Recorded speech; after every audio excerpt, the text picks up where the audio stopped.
Bonjour à tous, vous êtes sur Comore Initiative. Aujourd'hui, nous allons discuter en compagnie de Mohamed Bajrafil. Mohamed Bajrafil, bonjour. Merci, Bonjour, merci à vous d'être là. merci à vous pour l'invitation. Vous êtes, je vais le rappeler à ceux qui ne le savent pas encore, vous êtes ambassadeur des Comores auprès de l'UNESCO depuis Mhm. maintenant 4 ans. La première question, sans plus attendre, que j'ai envie de vous poser, c'est comment va le pays? Comment va les Comores? Comment vont les Comores? Comment vont les Comores? Écoutez, les Comores avancent, mais souffrent de beaucoup de lacunes qui ne sauront être traitées, comblées par personne d'autre que leurs enfants. Chacun à son niveau, et moi à mon modeste niveau, ma petite échelle, j'essaye de contribuer à combler quelques-unes de ces lacunes qui ont tant besoin d'être comblées. Qu'est-ce qu'il faut faire?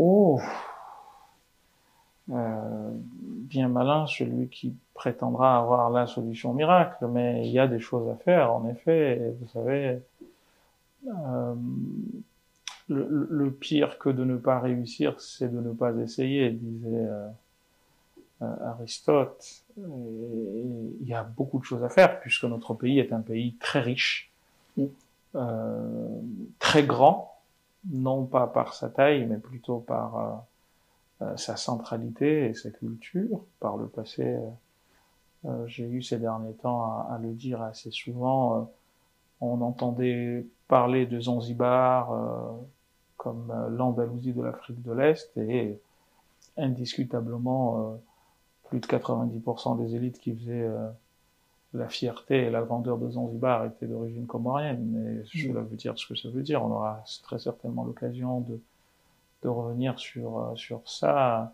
Mais les Comores ont connu ou ont produit, ont fait des enfants qui ont brillé dans le monde, dans des domaines très divers. Et donc, c'est un pays très riche malgré sa taille, puisque, encore une fois, l'influence d'un pays ne se mesure pas à l'aune de sa taille, mais davantage à l'aune de ce que celui-ci est capable d'apporter au monde, donc l'exportation de savoir, pas seulement de matières premières. On a tort d'ailleurs de penser que la plus grande richesse d'un pays, c'est les matières premières. La plus grande richesse d'un pays, c'est d'abord le savoir qu'il peut apporter aux autres. Hein. Vous savez, quand on parle de Rome, c'est tout petit. Hein. Quand vous allez en Italie, et vous voyez d'où vient la culture latine, etc. C'est un endroit exigu. Et Zanzibar, pareil, j'ai eu l'occasion de rendre visite aux tombes et mausolées des ancêtres qui sont enterrés là-bas, tous d'origine comorienne. Et quand on m'a montré les mosquées dans lesquelles ces géants-là étaient formés, c'est des endroits à peine plus grands que ce studio. Et donc, c'est pas cela qui compte. Ou l'islam, on entend parler de cette civilisation aujourd'hui qui a dominé le monde des siècles durant et qui encore aujourd'hui est la première Inspiratrice. religion en nombre de fidèles au monde, hein, devant le christianisme, avec plus de 2 milliards de fidèles. Euh, L'école fondatrice, plutôt l'école mère, d'où est partie cette religion aujourd'hui suivie par 2 milliards de personnes, euh, c'est même pas une chambre. Hein. Aujourd'hui, ce serait ridicule. Hein. C'est un endroit tout petit, la maison de l'Arqam ibn al-Arqam. Donc, c'est pas la taille qui compte. Donc, on a 2033 km², mais c'est très certainement plus grand que de là où est partie c'est plus grand que la Mecque, d'où le prophète est parti, et c'est plus grand que tous les endroits d'où des civilisations aussi grandes que la civilisation musulmane et d'autres sont partis. Et donc c'est un pays qui est très riche. Mais parmi ces richesses, d'ailleurs, on pourrait évidemment penser aussi à la jeunesse. Comment on fait pour ne pas la gâcher, justement? Alors, j'ai écrit tout en sachant que on va aussi revenir au constat actuel, et je le dis au pluriel, c'est que le niveau de l'éducation n'est pas ce qu'il était. Non. Pour aller vite. Très clairement. Sans parler de la prise en charge et du soin qui est donné et qui est fait pour que les jeunes comoriens puissent étudier dignement. Alors, vous savez, j'ai fait une petite analyse sur les 200 dernières années de l'histoire des Comores, mais par rapport justement à l'enseignement, en me référant à des écrits faits notamment par un monsieur qui s'appelle Abu Mohammed Burhan Mkalla, qui était un grammairien, linguiste et homme politique, puisqu'on le connaît pas sous cet angle-là, d'origine comorienne, de la ville d'Ikoni particulièrement, mais qui n'a jamais vu les Comores. Il est né à Zanzibar, il y a grandi, il a été formé par des Comoriens dans la grande majorité de ses maîtres et qui est mort. Alors, il a beaucoup écrit sur justement la transmission des savoirs ou du savoir, l'éducation à la comorienne. Et donc, en me référant à ces écrits ainsi qu'à ceux d'autres, il y a un constat qui très très très vite saute aux yeux, c'est que les Comores ont rarement réussi à garder en leur sein les meilleurs de leurs enfants. Et ça, c'est le plus grand malheur de ce pays. Et donc, je me posais des questions, justement. Je suis parti sur une série de questions, je crois. Je suis arrivé à 5-6 questions, justement, pour essayer de voir ce qui a poussé ces enfants comoriens à aller ailleurs. Alors, c'est vrai que quand on est sur une île aussi petite que la nôtre, on a envie de quitter le nid, entre guillemets, pour aller ailleurs. On est entouré de mer, on voit la mer de partout, donc on a envie de prendre le large, n'est-ce pas? Mais il existe d'autres pays, d'autres petits États insulaires, plus petits que les nôtres, qui n'ont pas, je pense, connu, ou en tout cas sur les 200 dernières années, l'hémorragie démographique partant à l'extérieur que les Comores ont connu, et plus particulièrement concernant les meilleurs de leurs enfants. Et donc c'est une interrogation ou plutôt des interrogations que je me suis posées. Est-ce lié à la politique, puisque le Comorien est quelqu'un de très très très politique.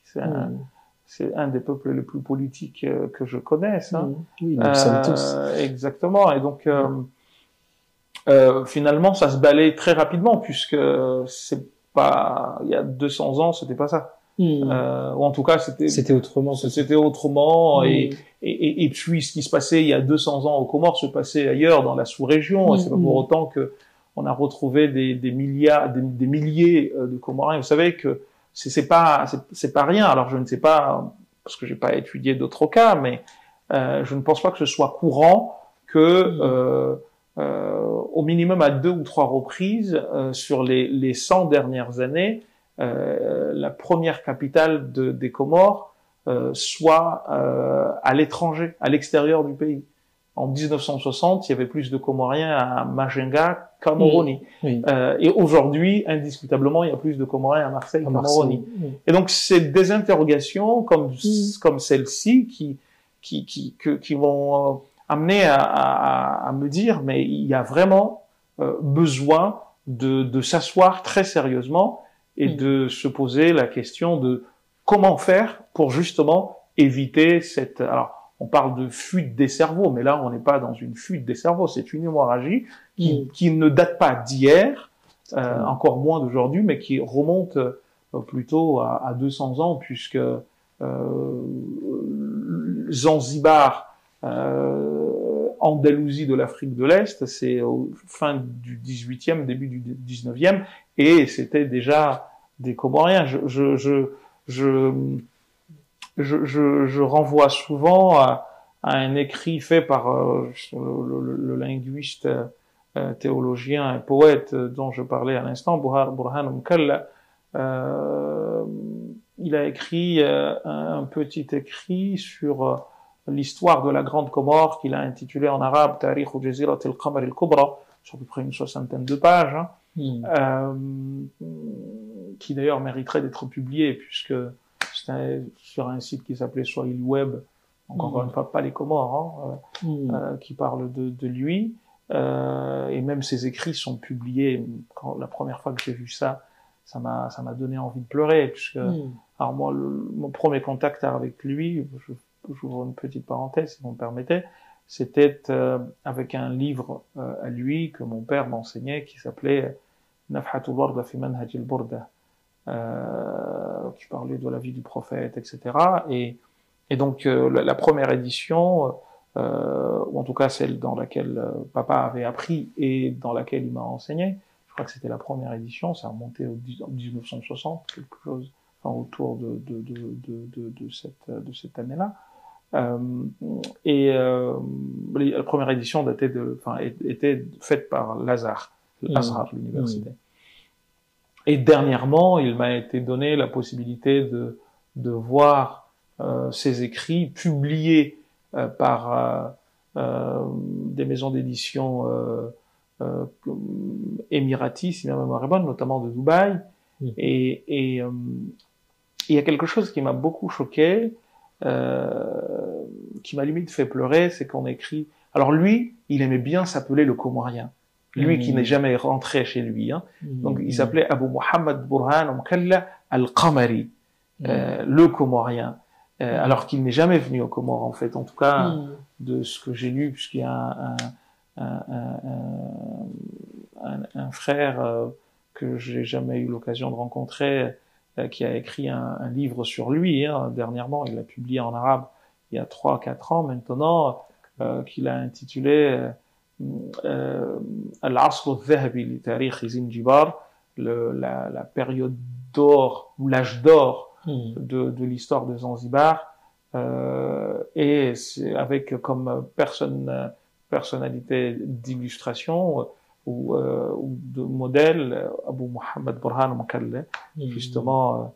Donc il parlait de lui, et de ce que j'ai lu, il n'est jamais rentré aux Comores, et donc lui il s'appelait Al-Qamari dans tous ses écrits, mais je vous disais, ce qui me donnait envie de pleurer, c'est que c'était écrit tout le temps min ulama et sultanati Zanzibar, parmi les savants du sultanat de Zanzibar, et ça m'a, je me dis, mais en fait pourquoi? Et vous voyez, c'est pas d'aujourd'hui en fait, et donc la plus grande richesse des Comores, on parle de pétrole aujourd'hui, mais vous savez, le plus grand pétrole des Comores, c'est leurs enfants, et c'est pas des slogans. Et les Comores ont la chance d'avoir des compétences très diverses qui pourraient en faire une puissance, au moins sur le plan régional. Maintenant, une fois ce constat fait, à nous tous, chacun à son niveau, les politiques à leur niveau, mais pas que, les villages, les villes, puisque nous avons aussi des structures villageoises et associatives assez fortes, très fortes. On dit aux Comores qu'un village est plus fort qu'un État. Donc c'est des villages-États. On le voit notamment parce que depuis quelques années, l'État a cédé une bonne partie de ces... Alors, loin de l'histoire de la décentralisation, mais il y a pas mal de prérogatives qui sont normalement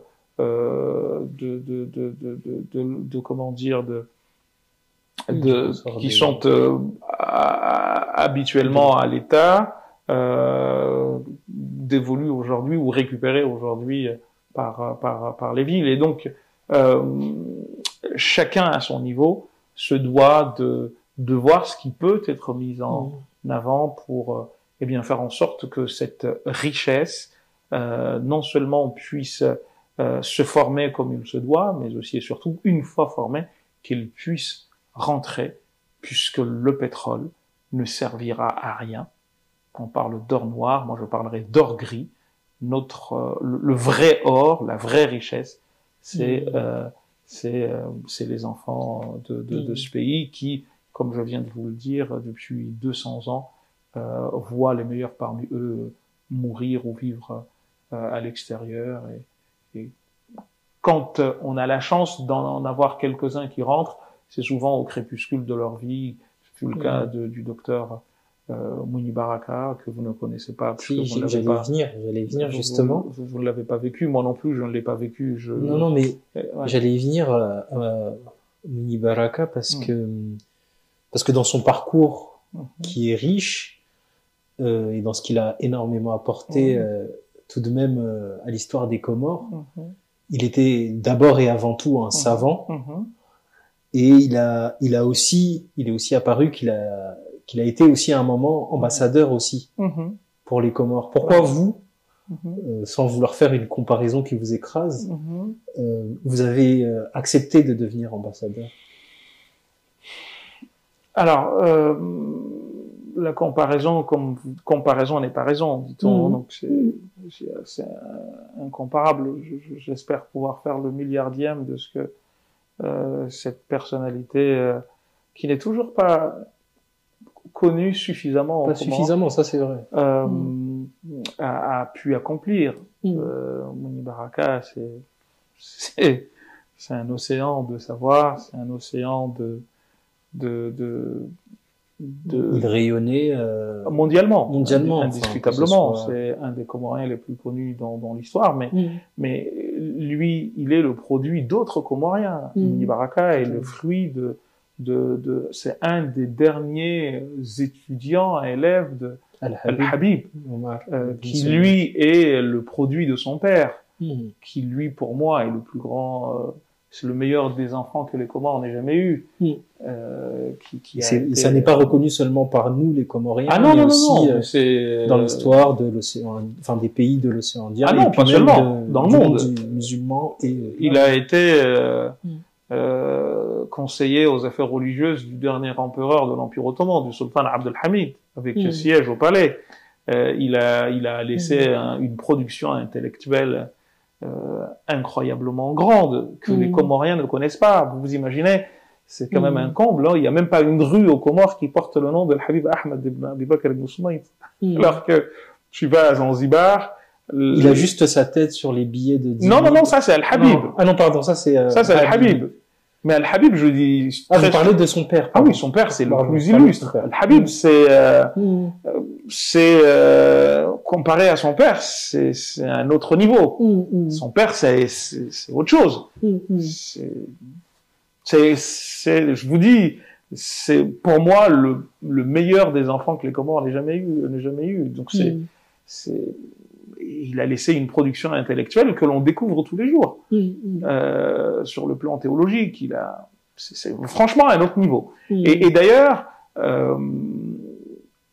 dernièrement, j'ai un frère, le docteur Saïd Abbas, justement, qui de passage là-bas m'a demandé de lui indiquer l'endroit où était enterré Al-Habib Ahmed, en disant le Comorien qui a été conseiller aux affaires religieuses du sultan Abd al-Hamid, etc. Donc je lui ai dit que c'est à la mosquée Malindi, etc.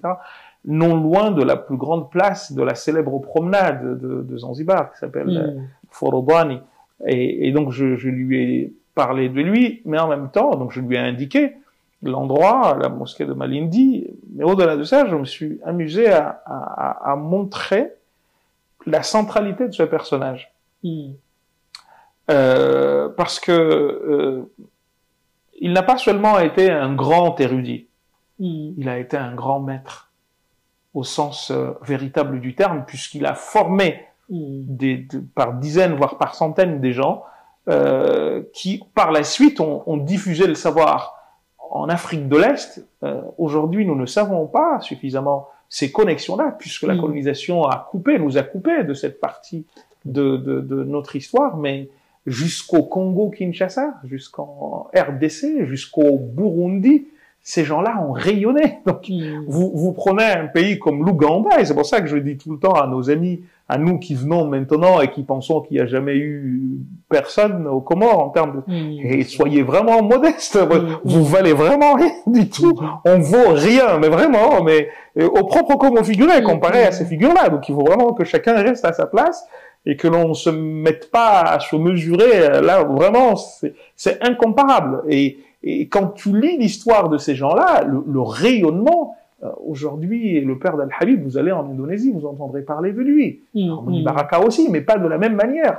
Vous allez en Turquie, vous entendrez parler de Moni Baraka, certes, mais du père d'Al-Habib qui y a siégé. On a eu, il y a quelques années, je pense une dizaine d'années, des Turcs qui sont venus aux Comores et qui se sont, qui ont cherché à savoir d'où il venait, où est-ce qu'il était, d'où est-ce qu'il était. Vous voyez, ces gens-là, alors on a souvent on répète souvent le proverbe nul n'est prophète en son pays, mais là on est vraiment, c'est pas ça du tout. C'est qu'on a décidé vraiment de, enfin je ne sais pas si c'est volontaire ou pas, mais moi je pense que il y a un problème vraiment qui nous est propre, parce qu'au minimum on parle d'eux. Ça coûterait pas grand-chose en fait. Et alors, tout de suite on va demander au gouvernement, mais il n'y a pas que le gouvernement, il a sa part de responsabilité, les gouvernements successifs qui ne se sont jamais intéressés à un personnage aussi célèbre, aussi illustre. C'est sincèrement un problème collectif. Il y a vraiment une part de responsabilité au niveau des politiques qui n'est pas négligeable du tout. Mais pas que. Il est né à Itsandra. Il y a des intellectuels à Itsandra. Pourquoi il n'y a pas une place? Pourquoi il n'y a pas une rue? Pourquoi il n'y a pas une institution qui, enfin, ou même une maison, ou que sais-je, ou une fondation qui, alors, bon, c'est pas dans nos habitudes, on va y venir, Inch'Allah, mais pour l'instant, c'est pas le cas. Et pourquoi il n'y a rien, qui illustre, ne serait-ce que par le nom, un monsieur de cette trempe. C'est juste quelque chose que j'ai du mal à comprendre. Alors, une des excuses, ou plutôt une des explications que j'ai trouvées, c'est que le Comorien, il est champion en matière de dénigrement de son semblable. Alors, vous me direz que ça existe partout, mais chez nous, c'est le sport national. Et du coup, est-ce que vous avez l'occasion d'en discuter justement avec nos savants contemporains que vous connaissez j'en parle.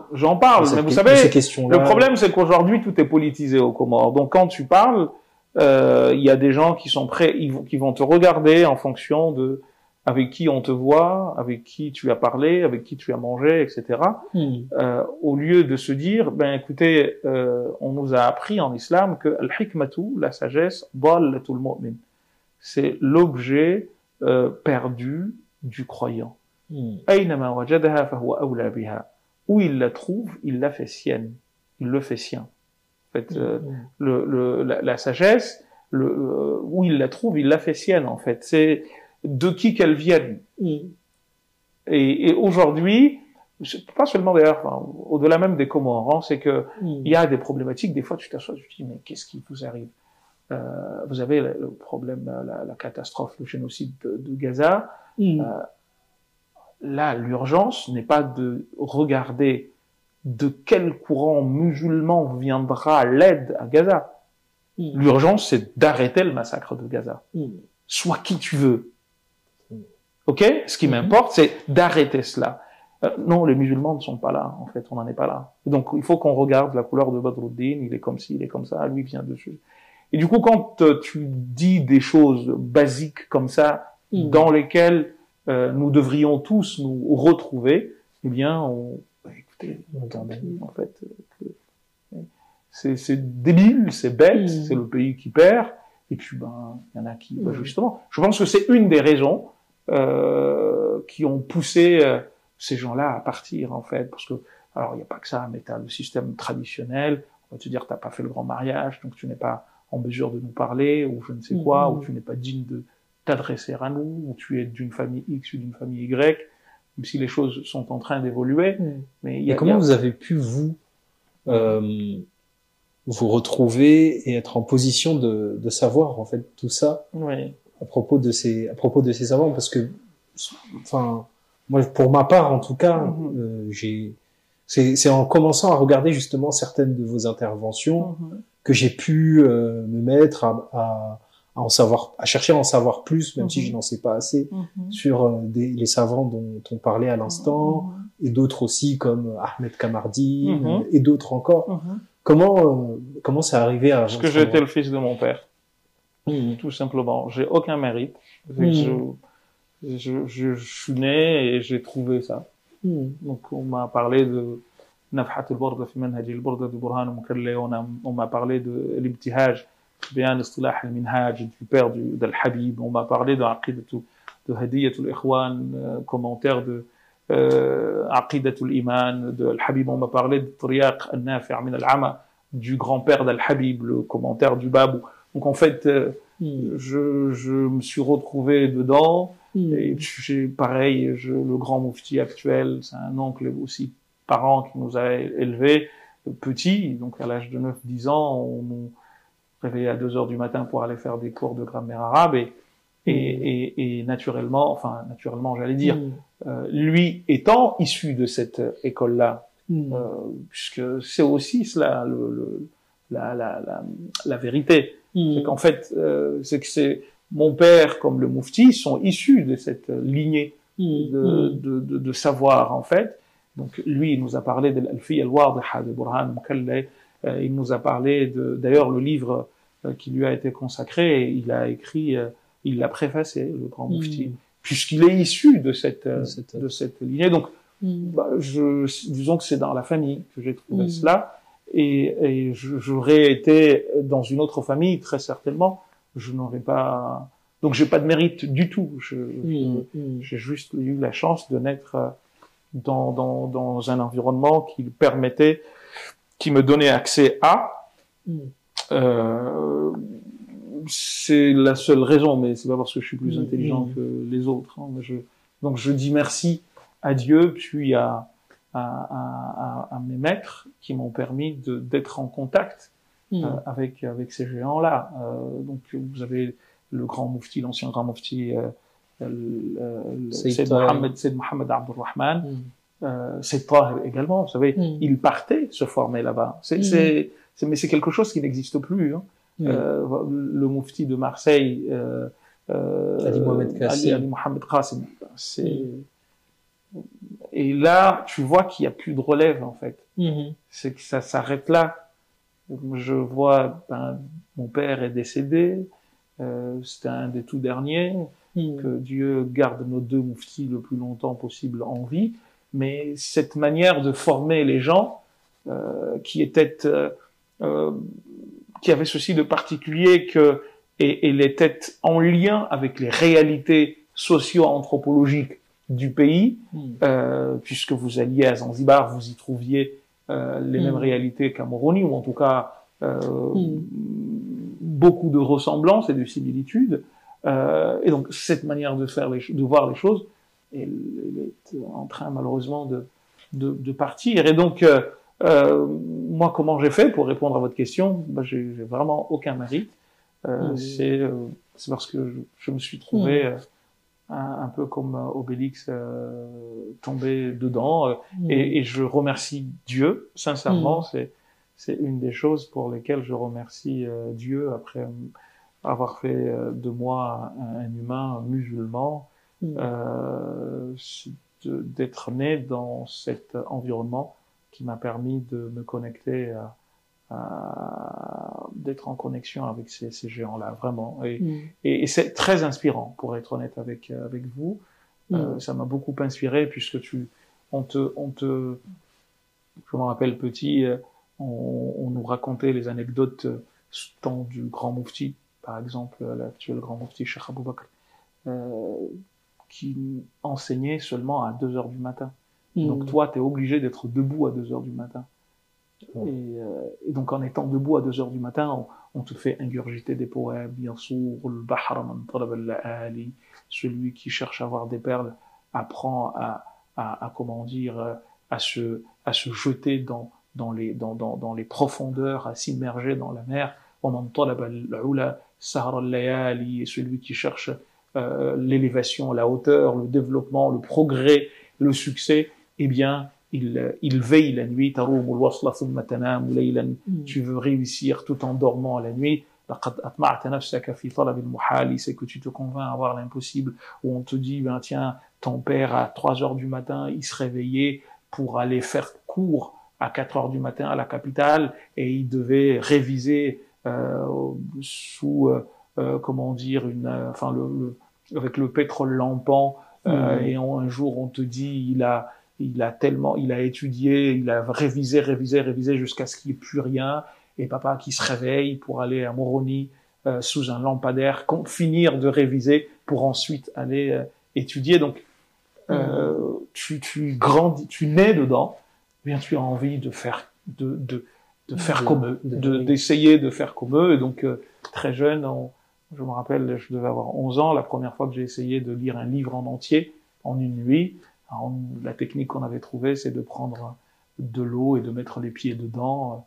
Et j'étais un bouquin qui s'appelait Ta'lim al-Muta'allim Tariqa Ta'allum. Tu mets les pieds dedans et tu lis. Alors, je me rappelle que j'avais lu jusqu'à ce que la température de l'eau, eh bien, soit celle des pieds. Et là, je me suis une seconde assoupi, enfin, j'ai piqué du nez, et j'ai dû me réveiller et aller prendre de l'eau de nouveau pour en remettre, et ainsi réussir à finir le bouquin. Et donc tu te disais, alhamdulillah, Dieu merci, j'ai réussi à...